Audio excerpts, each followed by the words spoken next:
మీరు అంటే తర్వాత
గానీ నేను గత 3 సంవత్సరాల నుంచి తిరిగి ఇంటికి కూడా పోయినా 11 ఎకరాలు 20 గుంటలు నేను 2008లో కొనుక్కున్నా. కోర్టుకు నేను తిరిగిన, కోర్టుకు పైసలు ఖర్చు పెట్టుకుని ప్లాట్లో పంచాయతీకి వెళ్ళి నేను తిరిగిన. నాది మొత్తం 4.5 ఎకరాల భూమి ఉండే. తీసుకుపోయి నేను గుంటూరు సర్పంచ్, నేను టీఆర్ఎస్ పార్టీ. నేను 2006 నుంచి 2009 వరకు ఉన్నా. నేను ఇక్కడ భూమిని నేను తీసుకొని 4.5 ఎకరాలు తీసుకుంటే తర్వాత ప్లాట్ల భూమి ఆ భూమి అని చెప్పి తర్వాత వస్తే నేను కోర్టుల కేసు 2013 వరకు కొట్లాడినాక 2 ఎకరాలు నేను ఆర్థికంగా లేకుండా 2 ఎకరాలు అమ్ముకున్నా. మిగతా 2.5 ఎకరాలు తర్వాత ఈయన ఒక అద్దె ఎకర కొడుకు పేరు మీద ఉంటే అద్దె ఎకర కూడా నేను ప్లాట్ కొని అది కొనంటే అద్దె ఎకర ఫ్రీగా చేసిన.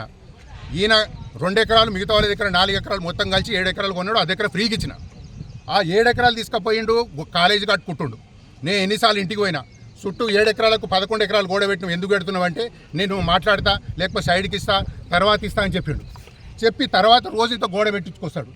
మెడికల్ కాలేజ్ పర్మిషన్ పెట్టుకుంటాడు, బిల్డింగ్ కడతాడు. నేను ఇంటికి పోయినా 50 లక్షలు ఇస్తా, 60 లక్షలు ఇస్తా అని చెప్తాడు. ఆ పక్కన 6 కోట్లు పోతుంటే 60 లక్షలు 50 లక్షలు నీకు ఇస్తావా? నువ్వు ఒక ఎమ్మెల్సీ ఉన్నావు, మరి నాకేదైనా ఇస్తే మరి పక్కకు జాగనండి ఇయ్యి, లేకపోతే నా భూమి పక్కన వదిలిపెట్టు, లేకపోతే నాకు పైసలు ఇవ్వంటే ఇవ్వకుండా నాది నీ జాగలేదు. వైభవ్ కాలనీ ఉంది, ఈడ ఒక మధుకరి స్టేట్ ఆఫీసర్ ఉంటాడు, అన్ని చిత్రగుప్తులు లెక్క నాకు అన్ని తెలుసు. నేను భూమి కొలిపించిన, మండల సర్వే చేయించిన, టోటల్ 11 ఎకరాల 20 గుంటలకు ఆయన ఎంప్లాయీస్ తీసుకున్న 10 గుంటలు తప్పితే మొత్తం టోటల్ ల్యాండ్ ఉంది. ఈ ల్యాండ్ పెట్టుకుని నేను 3 ఏళ్ళ ప్రెస్ క్లబ్లో మీటింగ్ ఇస్తే ఆయన టీఆర్ఎస్ గవర్నమెంట్ రూలింగ్లు ఉండే. మరి రోజు నేను అడుగుతున్నా, నా భూమి పొజిషన్ కాడికి వస్తే మొత్తం తిరుగుతారు, మండల సర్వేకి వెళ్ళి వస్తే మొత్తం తిరుగుతారు. పంచనామాల సంతకం పెట్టురు అంటే అక్కడికి వెళ్ళి సారు దొరవారు ఫోన్ చేసి ఆయన సంతకాలు పెట్టుకుని ఇరుకుతామంటారు. అరే ఇరుకుతారా భయ్, నీ భూమి లేకుంటే నీ భూమి ఉంటే తెలుస్తుంది. మరి ఈ భూమి ఇరుకుతామని చెప్పి నువ్వు ఎట్లా చెప్పి అక్కడికి వెళ్ళి చేస్తున్నావు? నువ్వు భూమి ఉంటే ఎమ్మెల్యేవు, మరి భూమి ఉంటే బాజాతో కొని తీసుకోవాలి. భూమి అయ్యే గుడితూ ఉంటుంది, కొంటూ ఉంటుంది, ఇట్లా కబ్జాలు చేస్తూ ఉంటుంది. ఆ భూమి ఒక ప్రజలకు న్యాయం చేస్తాడు. ఇవాళ 60-70 కోట్లు పెట్టి గెలిచినావు, గెలిస్తే సంతోషం, గెలుచుకో. కానీ నాసుంటోళ్ళకి అన్యాయం చేసి మమ్మల్ని అన్యాయం చేసి మరి నువ్వు కాలేజీ నిర్మాణం చేస్తే మేము ఎన్నిసార్లు తిరగాలి, ఎంతమంది దగ్గర మొత్తుకోవాలి, ఎంతమంది దగ్గర రిప్రజెంటేషన్ ఇవ్వాలి. నీకు ఏదో టైం బాగాలేదు కాబట్టి, నీకు అధికారం ఉన్నా కాబట్టి, ఎప్పుడు నీకు బఫర్ జోన్లు అడ్డం లేవు, నీకు ఎఫ్టీఎల్ అడ్డం లేవు, నీకు 59 జీవకుందా 2 ఎకరాలు పెట్టిండు. 25 సంవత్సరాల నుంచి కాలేజీ నడుపుతున్నట్టుండు. 25 సంవత్సరాల నుంచి కాలేజీ నడిపెట్టాడు. 25 సంవత్సరాల నుంచి ఎంత సేఫ్టీ కట్టావు, ఎంత ట్యాక్స్ కట్టావు గ్రామ పంచాయతీలు చూసుకోండి. నేను 1,50,000 గుంటూరు కాడ కడితే 30 లక్షలు నేను సంవత్సరానికి కడుతున్నా. నువ్వు 25 ఏళ్ళ ఎంత ట్యాక్స్ కట్టినావు చూపి.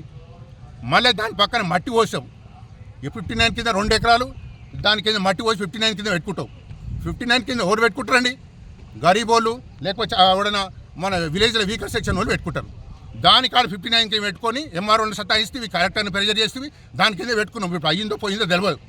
ఈరోజు మళ్ళీ నాకు తీసుకొచ్చి పోని ఇన్ని రోజులు తీసుకొచ్చిన తిరిగిన నా భూమి మాకు గొలిచివేయంటే, ఇగో ఇటువంటి నా కొడుకులు వచ్చి రోజు సతాయించుకుంటా అప్పుడు ఎక్కుంటే అందరిది 1 ఎకరా మనిషికి 4 గుంటలు తగ్గుతుంది. నాకు మొత్తం పోయి ఆయన మొత్తం ఉంటుందా? ఇది ఎక్కడ ఉందా న్యాయం? టీపన్ ప్రకారం 100% ల్యాండ్ ఉంది. సర్వేరు చూపించిండు, సర్వేను కొలవకుంటే లెటర్లు ఇస్తారు. నీకు ఎందుకు రాబాయి? నువ్వు భూమి ఉన్నాడో ఎమ్మెల్యే చేస్తాడు, కొలిపించాడు వరదంగా రాదు. నువ్వు మమ్మల్ని తీసుకొచ్చి భూమి లేదని ఎట్లా చెప్తున్నావు? తప్పుడు పనులు, తప్పుడు ప్రచారం, తప్పుడు చేసి ఆడు వైభవ్ ఎవడు ఫోన్ చేసినా వైభవ్ కాలనీ పోయింది. అలా ల్యాండ్ ఏ వైభవ్ కాలనీ పోయింది చూపి, ఏ వైభవ్ కాలనీ పోయింది? నీ ఎంప్లాయీస్ కట్టుకురు, నువ్వు ఆడ షెడ్ కట్టుకున్నావు. ఈ దవాఖాన సగం అలానే ఉంది, ఆ షెడ్ కూడా అలానే ఉన్నాయి, ఆ హాస్టల్ అలానే ఉంది. జాగేడుకొని 100% ఉంది. తప్పుతో పట్టిస్తుండే తప్పితే ఇంకా ఏం కాలే. పూర్తి ల్యాండ్ ఉంది. అన్యాయం చేయడానికి ప్రయత్నిస్తుండు. పందికొక్కటి తోడి సంపాదించుకోవాలని ఆలోచన తప్పితే ఇంకోటి ఏది లేదు ఇక్కడ. గవర్నమెంట్ సర్వేరే వచ్చి మాకు మొత్తం సర్వే చేసి పాయింట్లు పెట్టిపోతే పాయింట్లు కూడా వీకేసి కలర్లు కూడా మొత్తం తూడ్చిపడేసారు. ఈయన మళ్ళీ మాట్లాడతాడు, హరీష్ రావు మాట్లాడతాడు, న్యాయంగా మేము ఎన్ఓసీలు ఇచ్చినాం. పీకే నీకు ఇచ్చినాము ఎన్ఓసీ. నా పేరు దోను రాజేష్ రెడ్డి, నాది నేను ల్యాండ్ లార్డ్. ఇంట్లో నాకు గోడ ఎంబడి బౌండరీ మొత్తం నా పేరు మీద ఉంది. నన్ను లోస్తే గలాలు పడతానికి ముందుకు వస్తా తప్ప ఎవరు నా కొడుకు ఏ గవర్నమెంట్ ఆఫీసర్ దగ్గర పోయినా ఎవరు చూడు మేము వాళ్ళని అడిగి చెప్తామండి. పల్లరాజేశ్వర నువ్వు గవర్నమెంట్ ఆఫీసర్ అంటే పల్లరాజేశ్వర ఎన్ఓసీ తీసుకొని మాకు ఆర్టీఐ కింద ఇన్ఫర్మేషన్ ఇస్తారట. హరీష్ రావు పీకుడు అని చెప్తాడు. మీకు అంతా ఎన్ఓసీ క్లియర్గా గవర్నమెంట్ రూల్స్ చెక్ చేసి ఇచ్చినాడు. వచ్చి కూడా మనకు జాగలేదు. గోడకు వాటర్ బాడీకి నీళ్ళని గోడలు పక్కకే ఉన్నాయి. వీళ్ళని న్యాయం చేసేది టీఆర్ఎస్ వాళ్ళు. దేవుని దయ వల్ల కాంగ్రెస్ వచ్చింది.